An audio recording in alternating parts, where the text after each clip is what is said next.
The road had gone still that evening, the kind of heavy, defeated quiet you only get when the world has already run out of hope. I was locking up my bike outside Murphy's diner, minding my own business, when a quick flash in my peripheral vision stopped me cold. A little girl, couldn't have been more than 8, suddenly hurled herself between her mother and a guy who looked like he could pick me up with one hand. She spread her thin arms wide, shaking like a terrified bird guarding the last warm thing it had left in the world. The man stepped toward her, and she didn't move. Instead, she turned her head just enough for me to catch the faintest movement of her lips, a whisper so small I wasn't even sure I heard it right. "Please protect us." Something inside my chest cracked open at those words. Something I thought life had smashed to pieces a long time ago. And right then, the man everyone in this town treated like a storm rolling in on 2 wheels somehow became the only shield that little family had left. The smell inside Big Tom's garage was always the same. A mix of old coffee, burned oil, and years of sweat soaked into the concrete. I wiped my hands on a rag that probably belonged in a museum, both of us worn down by time. The crooked clock above the tool bench read 6:15. My cue to call it quits. I'd just spent 9 straight hours rebuilding the transmission on a '98 Chevy that any sane person would have hauled off to the scrapyard. But the guy who owned it couldn't afford anything else, so I charged him half of what the job was worth. I always did things that way, couldn't seem to help it. Tom Bradshaw, the owner of the place, big guy, soft eyes, coveralls that always looked like he'd lost a fight with an engine, locked the front door behind our last customer. "You staying late again?" he asked, even though he knew the answer before the words left his mouth. "Nah," I said. "Heading out. Got plans." I didn't bother replying. I never had plans. Just old habits that helped the days blur by without me having to think too much about them. I swung my leg over my Harley, my '03 Fat Boy I'd rebuilt bolt by bolt, and felt its familiar weight settle into my bones. When I fired it up, the engine gave that deep, comforting roar that felt more like home than any house I'd ever lived in. The ride back to my trailer took about 12 minutes along lonely back roads lined with sagebrush and leaning telephone poles. The sun was dropping behind the Nevada desert, turning the sky orange and purple. People said it was beautiful. Maybe it was. I barely noticed anymore. My trailer sat at the end of a gravel driveway, a single wide older than I was. Inside, everything was practical. A beat-up estate sale couch, a coffee table covered in loose bolts and wrench sets, a kitchen I used mostly for making coffee and nothing else. One shelf in the living room held a single photograph, placed face down. It had stayed that way for 7 years. I set my keys on the counter, grabbed a beer from the fridge, and sat on the couch without bothering to take off my boots. I'd slept in them for years. Sometimes dreams came easier that way. Other times they didn't. Hard to tell the difference anymore. The photo on the shelf sat right at the edge of my vision. I never looked at it, not directly, but I didn't have to. I knew every detail burned into that picture. A little girl with dark pigtails and a gap-toothed grin, proudly holding a drawing of a motorcycle. She was 7. It was the last good photo I ever had of her. I drank my beer in silence. The trailer creaked as the wind moved across the desert. Somewhere outside, a dog barked. Life kept going around me, steady, uncaring, unstoppable. I'd forgotten what it felt like to be part of any of it.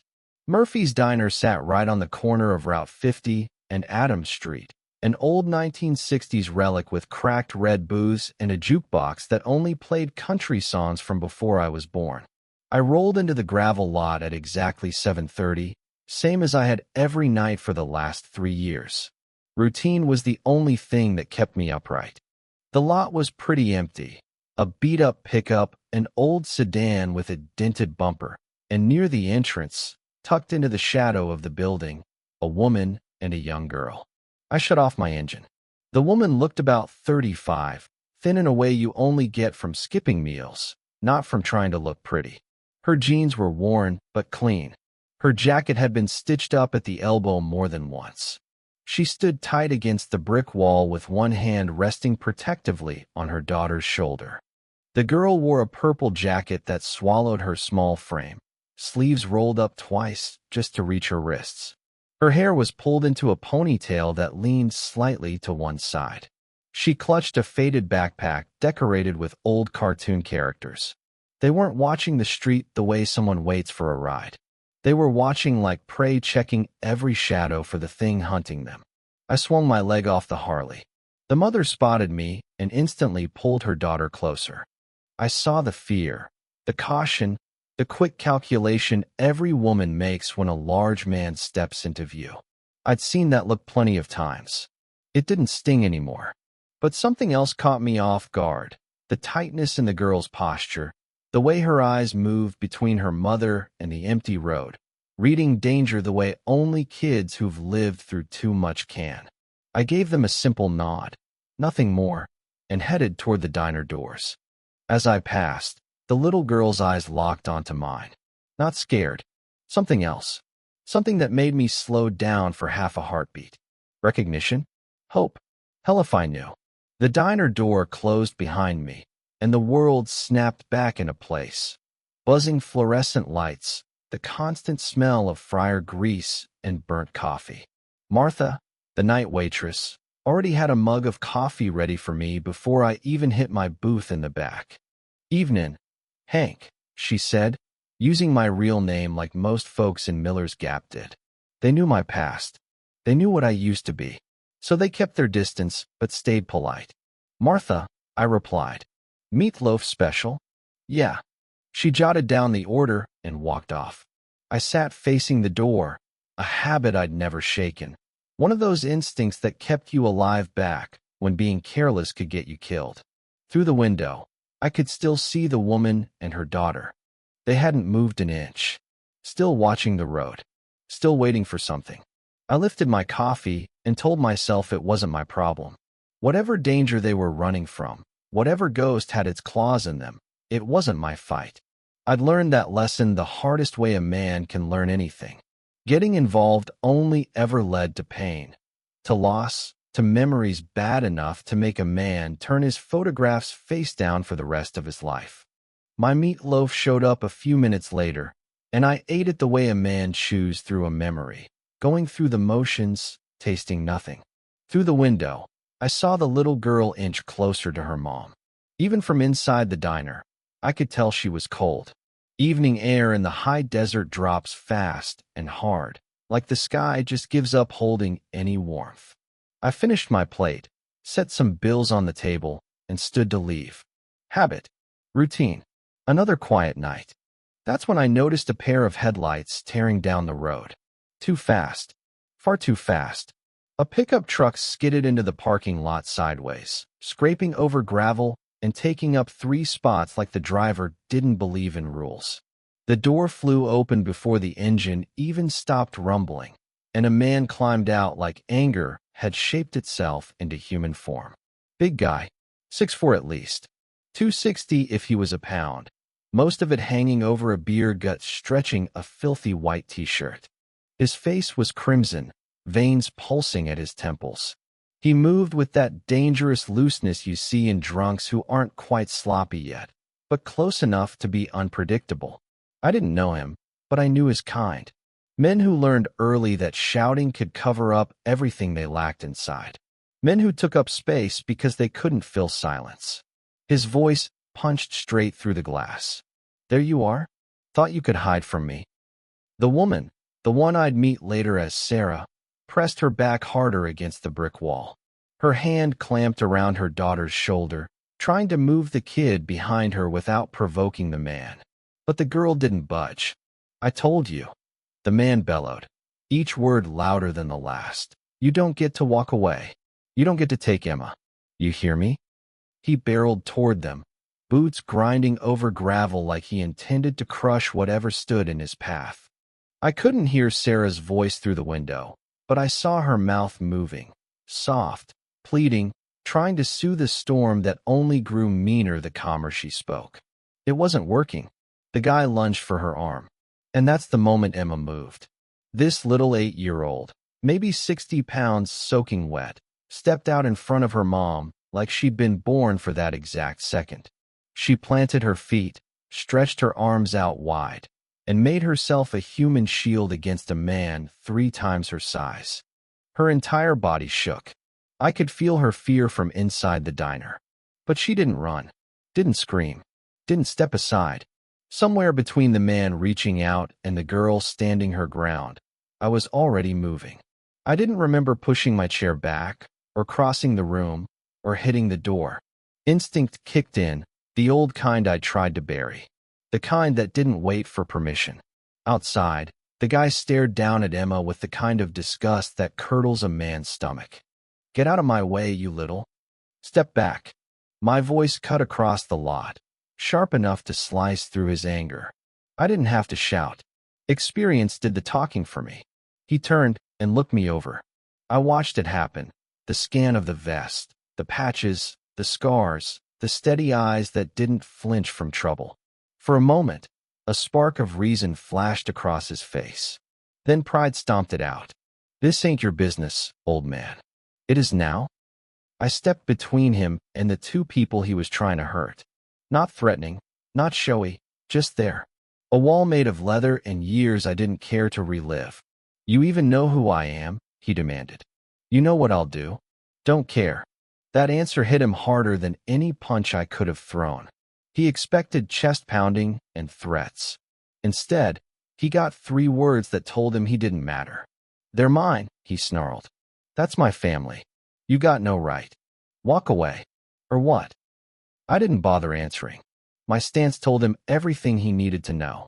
Hands loose, breathing slow, the kind of stillness that only comes before something violent. His gaze flicked between me and the woman and child behind me. His jaw twitched. His fists opened and closed like he couldn't decide if he wanted to fight or flee. Finally, he stepped back. "This isn't over," he spat. "I'll be back. They're mine, you hear me? Mine." He jabbed a finger towards Sarah and Emma, spun around, and stomped back to his truck. Gravel sprayed as he peeled onto the road, his engine screaming into the night like it shared his rage. I didn't move until the taillights vanished in the dark. Only then did I turn around. Sarah had slid down the wall, her legs barely keeping her upright. Tears streaked her face, but she cried without making a sound. That kind of quiet comes from years of practice. Emma still stood where she'd been, arms out, trembling like her body hadn't realized the danger had passed. But now her eyes were on me. She whispered something. I stepped closer and crouched down so we were eye level. "What was that?" Her voice came out like a breath trying to turn into words. "Please don't let him hurt my mom anymore." Anymore. One word. A whole lifetime of fear packed into it. Years of bruises hidden under sleeves. Nights spent listening for footsteps. A childhood shaped around surviving someone else's anger. Something inside me, something I thought I buried beside a photograph, split wide open. 7 years of numbness cracked like ice under sudden heat. I looked at her, this tiny, terrified, unbelievably brave kid, and for a second I saw another face. Dark pigtails, gap-toothed grin. 7 years old. The face from the photo I never turned upright. "I'm not going anywhere," I told her, and my voice sounded rough, even to me. Her knees buckled then, the adrenaline draining out of her all at once. I caught her before she hit the pavement, lifting her gently, carefully, like something precious I didn't dare mishandle. Sarah rushed in, reaching for her daughter, and I eased Emma into her arms. "Thank you," she whispered, breath shaking. "I don't know who you are, but thank you." "Hank Dalton," I said. "Most folks call me Reaper." "Sarah Mitchell. And this is Emma." The 3 of us stood there in the fading light of the parking lot, strangers tied together by a moment that shouldn't have happened but did. The neon diner sign buzzed overhead. Cars rolled past on Route 50, completely unaware that the world had just shifted for 3 people standing in the gravel. I pulled out my phone and made a quick call. "Yeah, it's me. Need you to run a plate." I rattled off the truck's license number from memory. "Call me back." When I hung up, I turned to Sarah. "Where do you live?" She hesitated. Fear fought with desperation in her eyes. It's okay, I said quietly. I just want to see you home safe. The guy meant what he said. He'll be back. 6 blocks, she murmured. We're 6 blocks from here. I'll walk you. You don't have to, Sarah began. Yeah, I said quietly, glancing down at Emma still glued to her mother's side. Yeah, I do. So we walked. No words, just the three of us moving through streets that got rougher with every block we crossed. The working-class houses faded into neighborhoods barely hanging on. Windows covered with bars. Cars sitting on cinder blocks. Yards swallowed by weeds. The kind of urban decay that told you a town had seen better years and probably wouldn't see them again. Emma held her mom's hand with one little fist and reached out with the other, gripping the bottom edge of my leather vest. She did it without thinking, just instinct. A kid who'd found one solid thing in a world that kept pulling the ground out from under her. I shortened my stride to match theirs. I'd forgotten how slow kids walked, or maybe I'd forced myself not to remember. Every so often, Sarah would sneak a look at me, trying to understand how a man like me, with patches on his back, scars on his hands, and a reputation that made most folks keep their distance, could be the same man who stepped in tonight without hesitation. The stories people told about Reaper didn't match the person she was walking beside. But actions don't lie, not the ones that matter. How long? I asked softly. She didn't need clarification. 3 years. Since Emma was 5. Why didn't you leave? I tried. Twice. Her voice sounded hollow, like someone speaking from inside a cave. Both times he found us. He said if I tried again, he'd fight for custody. He's got connections, a lawyer. He told me no judge would give a kid to a mother who can't keep the lights on. My jaw tightened. What's his name? Derek Vaughn. My phone buzzed.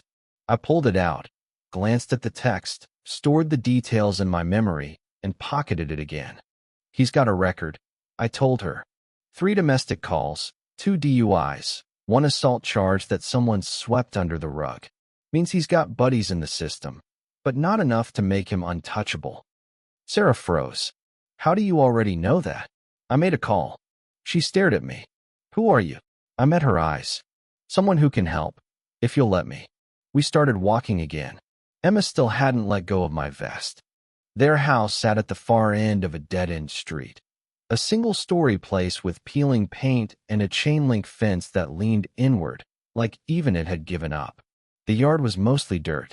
A window was patched with cardboard and duct tape.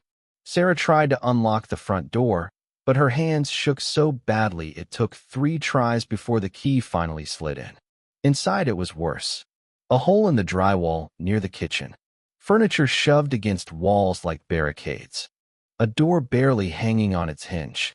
A pile of broken dishes swept into a corner, probably waiting for money that never came. The whole place felt like the inside of a battlefield.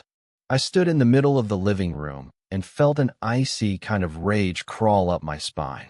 Not the kind that explodes, the kind that plans. He comes back every few days, Sarah said, her voice drained of life. Sometimes he just yells. Sometimes he breaks things. Once he... She glanced at Emma and swallowed the rest. Once it got really bad. Emma climbed onto the worn-out couch and curled into a ball, knees to her chest, making herself small. Too practiced. A child shouldn't know how to disappear. He said he'd come back tonight, Sarah whispered. He always does what he says. I walked to the window and looked out onto the street. My phone buzzed again. Another update. I read it and felt a cold smile tug at the corner of my mouth. Not tonight, I said, low and certain. Tonight he stays gone. Sarah looked up sharply. You don't understand. He's... Oh, I understand. I cut in. But he doesn't. Not yet. She swallowed. What are you going to do? Make a few calls. Keep a few promises. Make sure you and Emma stay safe. Why? Her voice cracked. Why would you even do that? You don't know us. I looked at Emma, still curled up, still watching me with those big, tired eyes. Eyes that looked too much like the ones I'd once sworn I would protect. And failed. Your daughter asked me to protect you, I said simply. That's all I need. I stepped outside onto the porch and dialed. Hammer? It's Reaper. Need the family. Got a situation. Derek Vaughn showed up at exactly 9:42 p.m., 3 hours after the scene at Murphy's Diner. I'd expected nothing less. Men like him always followed a pattern. Let the anger simmer, pour booze on top, come back convinced they'd been wronged. I stood waiting on the porch, planted at the top step, letting my silhouette make a statement. You don't get past me. His truck door slammed. Derek stepped out, shoulders squared, chest puffed, drowning in his own sense of entitlement and cheap whiskey. He'd spent the last few hours convincing himself he'd been disrespected and needed to show the world he was still in charge. You're still here, he scoffed, a fake laugh splitting the night. This is family business, old man. Last chance to walk away before you get hurt. I stepped down the stairs slowly, each step measured. I stopped 3 feet from him. Didn't raise my hands. Didn't posture. Just waited. The air between us felt charged. You deaf? He barked, stepping into my space. I said get lost. You're done here. 3 words. Soft. Deadly. He blinked. What? You're done. With her, with the kid, with this house. All of it. Like hell I am. His face went a deeper shade of red. This is my. Nothing here is yours. I took a single step forward. He stepped back before he could stop himself. His body recognized what his ego wouldn't. He wasn't dealing with a man bluffing. You don't know who you're messing with, he muttered, but the confidence had drained out of his voice. I know exactly who you are. My voice went flat. A bully. A coward. A man who hits women and terrifies children. That's who I'm talking to.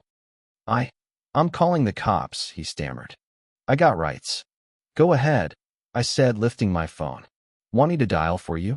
But while they're on their way, you and I need to have a little conversation.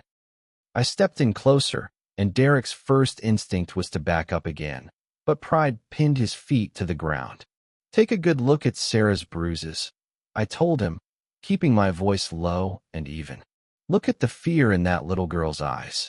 Look at the busted door behind them. Cops will see all of it. They'll hear how you threatened them tonight, how you came back after being told to leave, and how you've already got a history of domestic violence on record. You can't. I'm giving you a choice. I cut in, still calm. You walk away. Tonight. For good. No calls. No texts. No drive-bys. You disappear from their lives completely. And if I don't? He asked, voice suddenly small.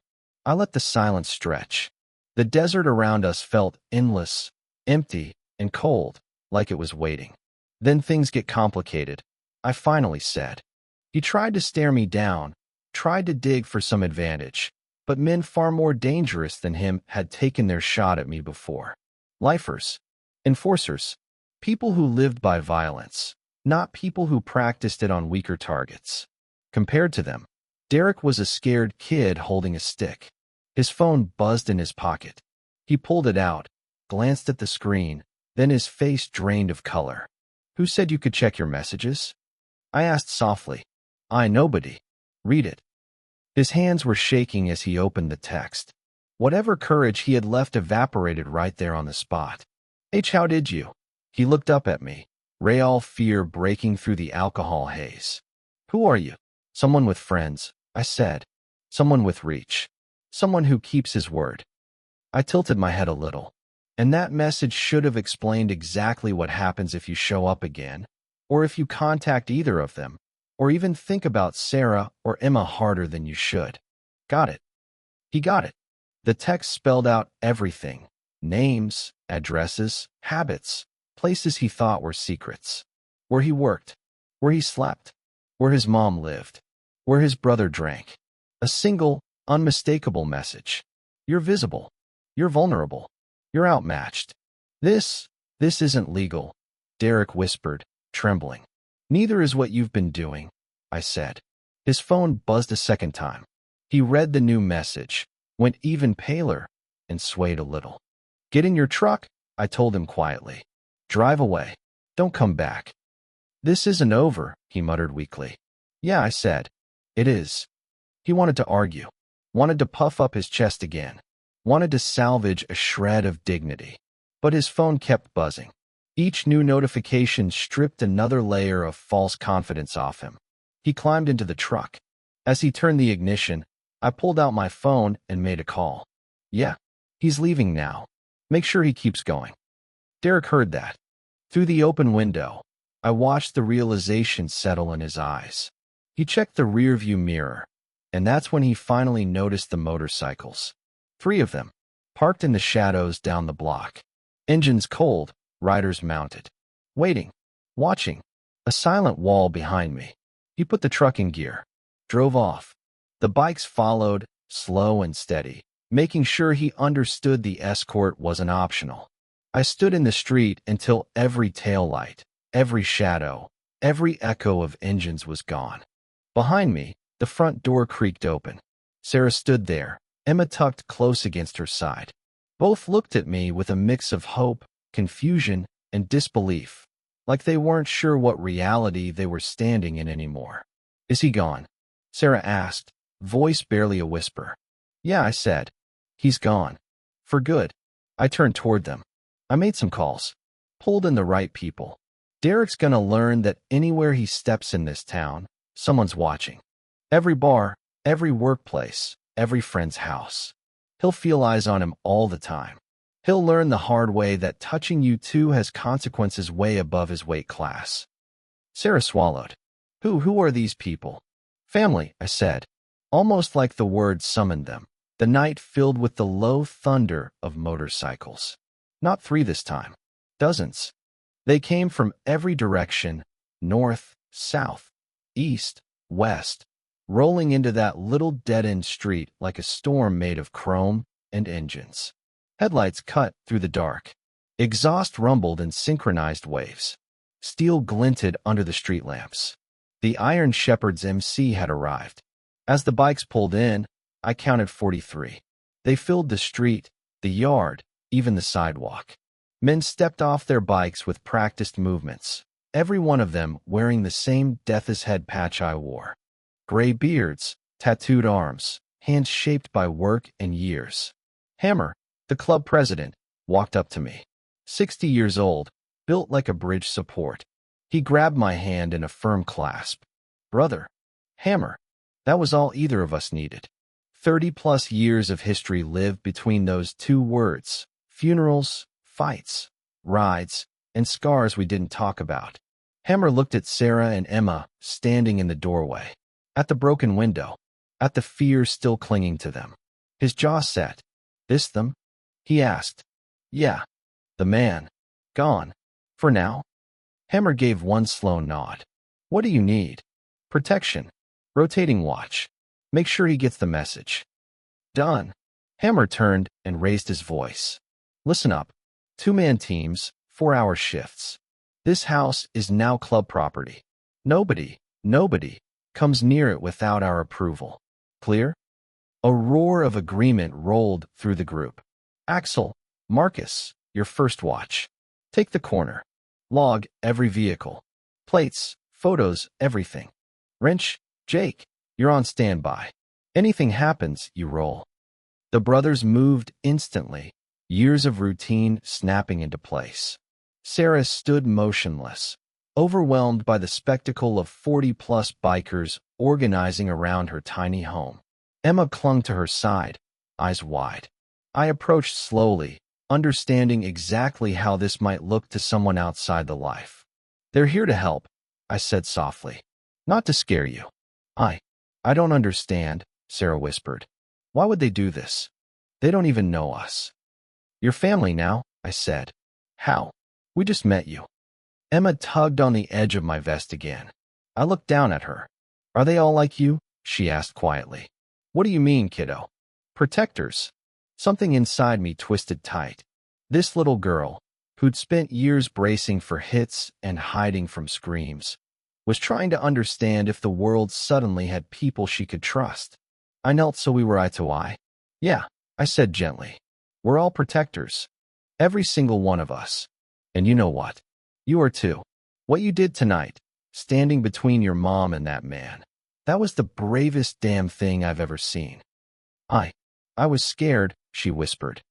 Being brave doesn't mean you're not scared, I told her softly. It means you're scared, and you step forward anyway. Emma let that settle. Her eyes flickered with understanding, and then suddenly, without hesitation, she stepped in and wrapped her arms around my neck. I froze. A child hadn't hugged me in 7 years. I didn't remember what to do with my arms, my hands, or my heart. For a second, I just stood there, caught somewhere between shock and memory. But then something in me, some instinct I thought had died, kicked in, and my arms slowly came up around her. Carefully, gently, like she was made of something precious I wasn't sure I had the right to hold. Sarah saw it happen and broke. Tears spilled before she could stop them. Her daughter, the little girl who'd been living in fear for years, was hugging a biker she'd known for less than an evening with more trust than she'd shown almost anyone in her life. Hammer cleared his throat quietly, giving us space but pulling my attention. Need to talk logistics, brother. Emma hesitated before letting go. I stood, and she stepped back only because Sarah guided her. Sarah, I said softly, can you take Emma inside for a few minutes? I need to coordinate with the guys. She nodded, ushering Emma through the doorway. Once the door clicked shut, I turned to face Hammer and the rest of the Brotherhood lined up along the street. All right, Hammer said. Give us the rundown. So I did. I told them everything. The diner, the confrontation, Derek's history, the fear etched into Emma's face, the kind of threat that doesn't disappear unless someone makes it disappear. When I finished, the guys were silent. Not because they were shocked. Men like these had seen enough horror for 10 lifetimes. No, the silence meant the situation had become personal the second I'd stepped into it. Guy who beats women and scares kids, Axel finally said, voice flat. Just a fact. We know how to deal with that. No violence, I said immediately. Not unless he forces our hand. I want him scared, not dead. Running men make fewer problems. Dead men make police reports. Hammer nodded. We'll do it the smart way. Presence. Pressure. Eyes everywhere. And we make sure this town knows these two are under protection. Marcus stepped forward. He didn't speak often, which meant when he did, every man there listened. The kid. Emma, he said. She's special, isn't she? It wasn't really a question. I nodded. Yeah, she is. Then we do this right, Marcus said. Give them what they need. Safety. Stability. A chance to heal. A low rumble of agreement passed through the brothers. Hammer looked at me with a mix of concern and familiarity, because he knew where my ghosts lived. You sure about this, Reaper? Going in this deep? There's no walking away once we start. I'm sure. This about the kid who reminds you of. Don't. I snapped quietly. Just don't. Hammer held up his hands. All right. Your call. But we look out for each other. So I gotta ask, are you okay? I glanced at the house. At the broken window. At the girl who'd stood against a man twice my size. At the mother who'd been fighting alone for years. I will be, I said, once I make this right. Inside, Sarah made tea with trembling hands. Emma sat curled on the couch, watching out the front window as bikers moved into position like guardian statues settling in for the night. Mom, Emma asked softly. Yes, baby. Are we safe now? Sarah wanted to say yes. She wanted to give her daughter the promise she deserved. But promises were hard when you'd lived your life afraid. I think so, she said gently. Those men, they seem very serious about protecting us. Reaper is good, Emma said with absolute, childlike certainty. I can tell. Sarah blinked. How can you tell, sweetheart? He has sad eyes, Emma said. Like you. People with sad eyes understand hurt, so they don't want to hurt anyone else. The words hit Sarah like a punch. Her 8-year-old daughter could read trauma in a man's eyes. Could read hers. No child should ever become that skilled at recognizing pain. The front door opened quietly. I stepped inside with Hammer right behind me. Sorry to intrude, I said. We just need to go over a few things. Sarah nodded and set the tea aside. Hammer pulled out a little notebook. First, phone numbers. Direct lines to me, Reaper, and our watch commanders. Any trouble at all, you call. Doesn't matter the hour. He handed her a page filled with neat block lettering. Second, he continued, routines. Starting tomorrow, you'll have 2 brothers escorting you to and from work. Emma gets an escort to school and back. Might feel like overkill, but Derek needs to see we've got reach. I can't ask you to do. You're not asking, Hammer said firmly. We're offering. Third, I added, this house needs repairs. Tomorrow morning, the crew will come by. New window, patched walls, new door, stronger locks. We cover materials. You just let us in. Sarah shook her head slowly. This is too much. I can't pay. Family doesn't charge family, Hammer said simply. Emma sat up straighter. Are we really your family? Hammer walked over and knelt in front of her, just like I had earlier. Yeah, little sister. You are. You know why? Emma shook her head. Because you did something incredibly brave, he said. You protected someone who needed protecting. That's what family does. That's what we do. So now, you're one of us. Forever, she whispered. Forever, Hammer said without hesitation. Emma thought for a moment. Then, with total seriousness, asked, do I get a motorcycle? The room cracked open in laughter. Even Sarah smiled through her tears. Maybe when you're older, Hammer chuckled. For now, you get something better. You get brothers who'll make damn sure nobody lays a hand on you or your mom again. Okay, Emma said brightly. I like that. The first night stretched long. Emma eventually drifted to sleep on the couch, worn out by everything she'd felt and fought through. Sarah covered her with a blanket, then stood by the window, watching the bikers holding position in the yard. They're really staying all night? She asked me. I'd taken the corner chair, keeping watch. 2-man shifts, I said. Every 4 hours. By sunrise, you'll have met 8 different brothers. This is insane. This is necessary, I answered. She turned toward me. Why are you doing this? Really? I didn't answer right away. Outside, crickets filled the silence. One of the bikes idled softly down the road. Finally, I inhaled. 7 years ago, I said quietly, I had a daughter. Sarah froze. Her name was Lily. I continued. She was about Emma's age. Sarah gasped, the air catching in her throat. There was an accident, I said quietly. A drunk driver blew through a red light. I was out of state working a job at the time. By the time I made it to the hospital, I stopped, swallowed, forced the words through. She was already gone. And the last thing I ever said to her was, see you in a few days, kiddo. Not, I love you. Not you mean everything to me. Just, see you in a few days. Sarah's voice cracked. I'm so sorry. I've felt dead inside ever since, I admitted. Just going through the motions. Breathing, but not living. I looked at her, letting the pain I usually kept buried show for once. Then tonight, your daughter whispered, please protect us. And something inside me split open. Something I thought had rusted shut forever. Emma saved you, Sarah whispered. Yeah, I said. She did. And now I'm going to save her, both of you. Because I couldn't save Lily, but maybe I can make her death mean something by protecting someone else's little girl. Tears streamed down Sarah's face. She'd be proud of you. That's what Emma said too. We sat in silence after that. 2 people held together by the jagged edges of our own grief, finding strength in the shared cracks. Outside, the watch changed over. New brothers took their positions. The protection never stopped.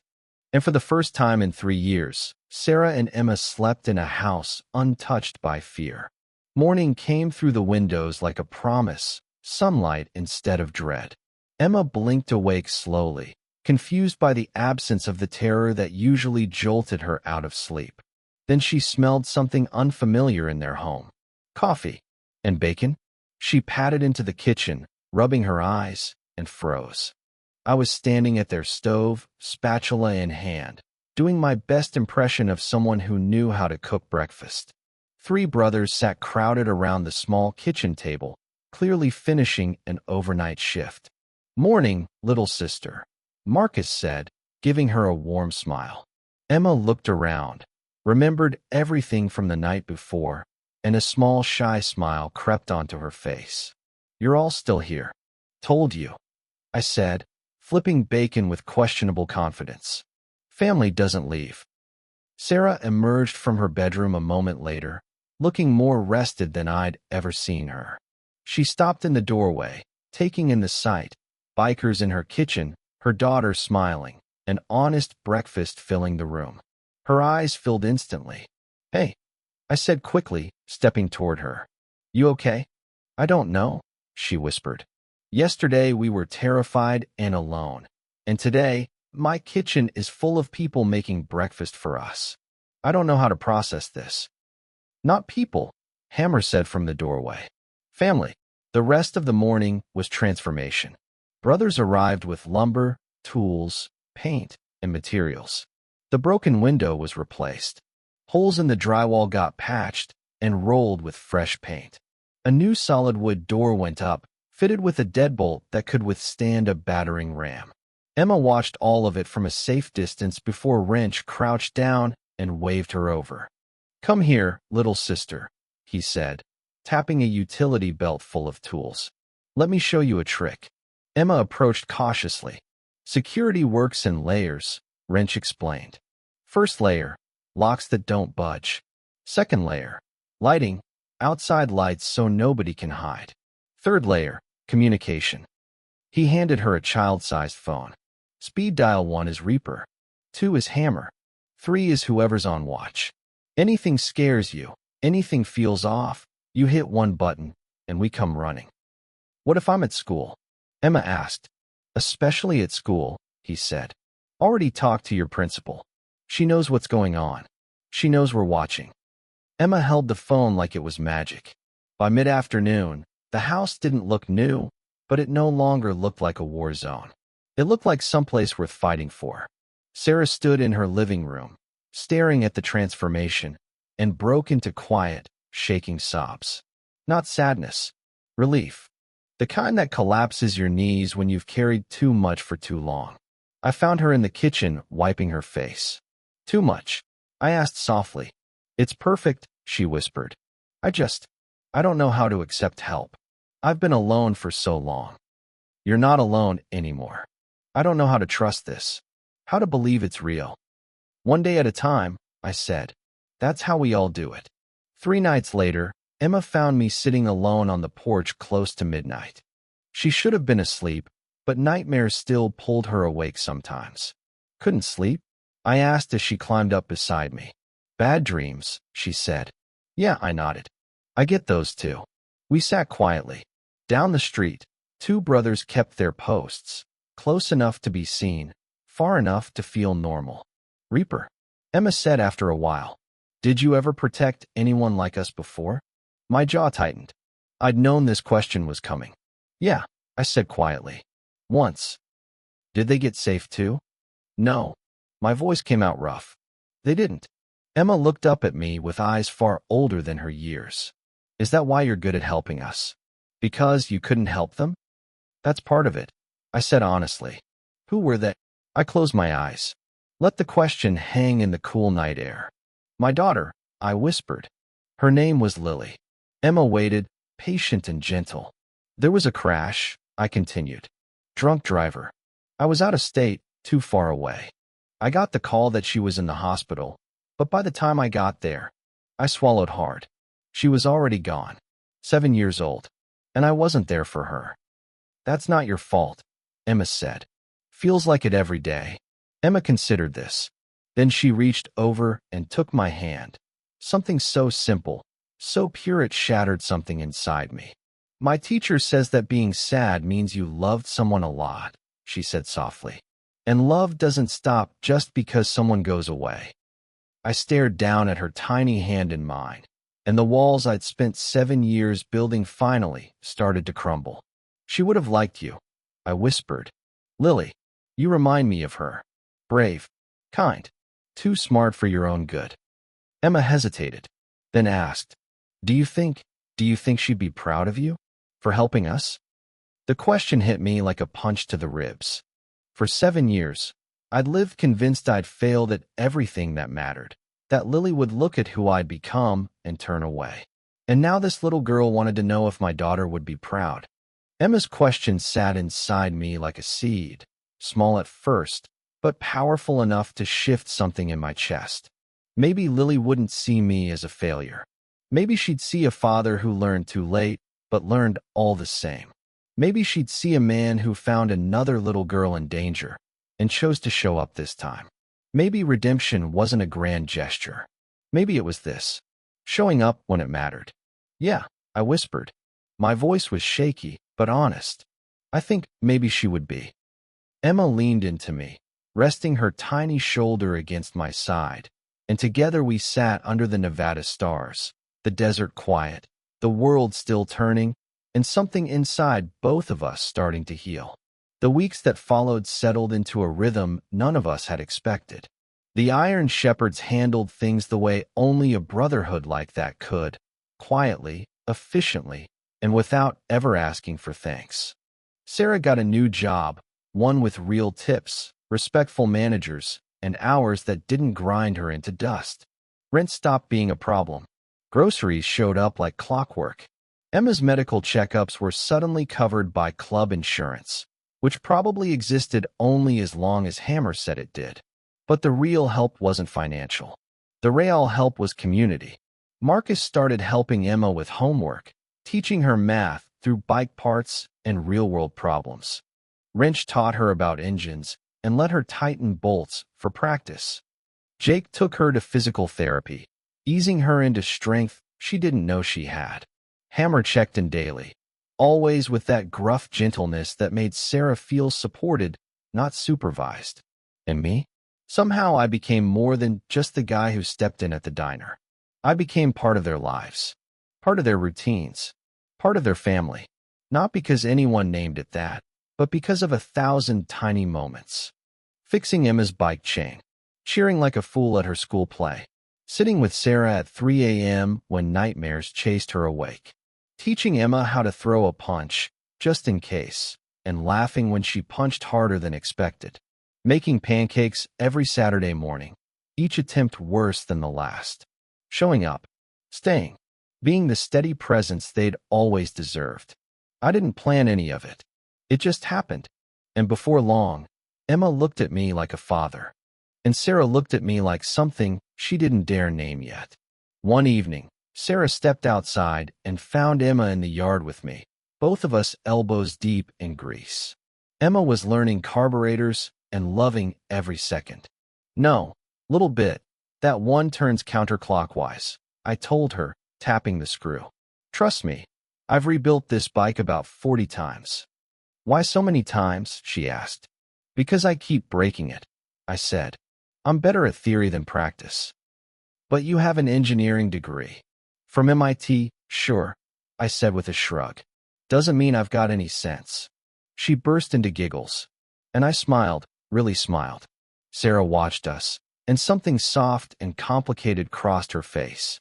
She'd been trying to fight it, to ignore the way she felt when she saw me, to pretend the little flutter in her chest was just survival, not something new growing out of safety. But trying didn't stop it. Good pair, aren't they? Hammer said quietly from beside her. Sarah jumped. Don't sneak up like that. Sorry. Habit. He nodded toward us. He's different now? More alive. You and Emma did that. He did more for us, Sarah whispered. That's how healing works, Hammer said. You save each other.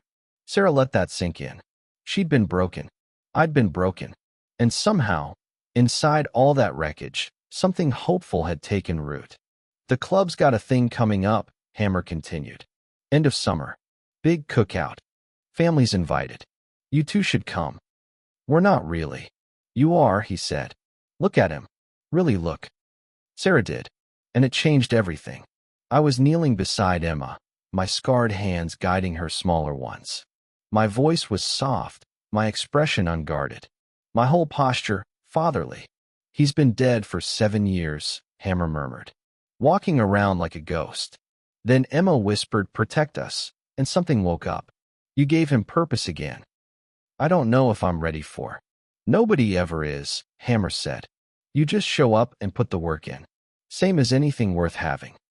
3 months after that night at Murphy's Diner, I sat on the porch outside my trailer, watching the desert swallow the sun in gold and amber. My phone rested beside me, showing a new favorite photo. Emma and Sarah at the club cookout, safe, relaxed, laughing.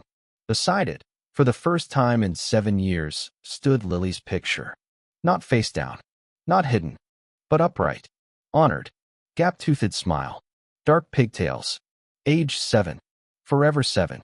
Hey, baby girl, I said softly. It's been a while since I talked to you. Since I could look at your picture without breaking apart. The desert wind carried the words. I met someone, I continued. Actually, I met two someones.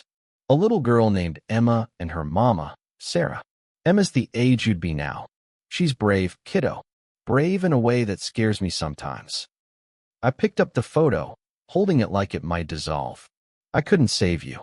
And that's gonna hurt for the rest of my life. But Emma needed someone, and this time I was there. I stepped up. I protected her. A tear slid down my cheek, then another. I hope that makes you proud. I hope you're somewhere peaceful, and you can see that your dad finally figured out how to be the man you deserved. My phone buzzed. A text from Sarah. Emma wants to know if you're coming to dinner tomorrow. She's making spaghetti. No promises on taste. I laughed through the tears. Your little whisper, I told Lily's picture. It didn't just ask me to protect somebody. It asked me to live again, to matter again, to be someone's dad again, even if it looks different this time. I set Lily's picture beside the new one of Emma. Past and future, loss and healing, two pieces of my heart side by side. I'll always miss you, I whispered. But I think I'm going to be okay now. I think we're all going to be okay. The sun disappeared. Stars woke up. Somewhere in town, Emma was probably ruining a pot of spaghetti while Sarah laughed and tried to fix it. And there was a seat waiting for me at their table. I pocketed my phone, stood, and walked to my bike. For the first time in 7 years, I had someplace to go that felt like home. 6 months later, I stood in a courthouse wearing my cleanest jeans and a button-up shirt that felt like it belonged to someone else. Hammer stood beside me as my witness. Sarah sat in the front row, hands trembling, trying not to cry. And Emma, my brave, unstoppable Emma, stood at my side holding my hand. The judge, a woman in her 50s with steady, compassionate eyes, reviewed the paperwork. Mr.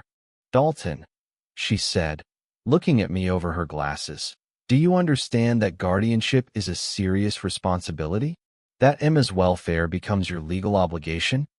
Yes, ma'am, I said, my voice firm and certain. I understand. And are you prepared to take on that responsibility? The judge asked. I looked down at Emma, this kid who had stood between danger and the people she loved, who'd whispered for protection and somehow ended up saving me, too. This little girl who'd rebuilt a man who didn't think he had any pieces left worth saving. More than prepared, I said, my voice steady. It'd be an honor, ma'am. The judge's expression softened. Then by the power vested in me by the state of Nevada, I hereby grant legal guardianship of Emma Mitchell to Hank Dalton, effective immediately. The gavel struck. Emma's face lit up like sunrise. She looked straight at me and whispered, does this mean you're my dad now? I felt something in my chest loosen for the first time in years. If you want me to be, I said. I do, she said without hesitation. I knelt and pulled her into my arms. A second later, Sarah wrapped her arms around both of us, completing a circle that felt like it had been waiting to close for years. Behind us, all 43 Iron Shepherds rose to their feet and started applauding. Loud, proud. The bailiff looked like he wasn't sure if he should intervene or salute, but when he realized it was celebration, not intimidation, he let it happen. Outside the courthouse, the brothers formed a full escort line. As we walked through it, me, Sarah, and Emma, each rider reached out to ruffle Emma's hair, shake my hand, or touch Sarah's shoulder with quiet respect. This wasn't just a moment. It was a claiming, a blessing, a declaration. Family. Found, forged, and forever. We climbed onto my bike, now outfitted with a proper seat for Emma and a spot where Sarah could ride comfortably behind me. The club fired up their engines, and 43 motorcycles rolled out through Miller's Gap in one roaring, celebratory wave. Emma's laughter carried above the sound of it all, clear, bright, alive. And I swear, somewhere beyond the desert sky, a little girl with dark pigtails and a gap-toothed smile was watching. And she was proud of her dad for finally understanding something she'd probably known long before I ever did. Love doesn't disappear. It changes shape. It finds new people. It becomes new reasons to matter. And every once in a while, if life decides to show you grace, it whispers in a diner parking lot and rewrites 3 lives forever.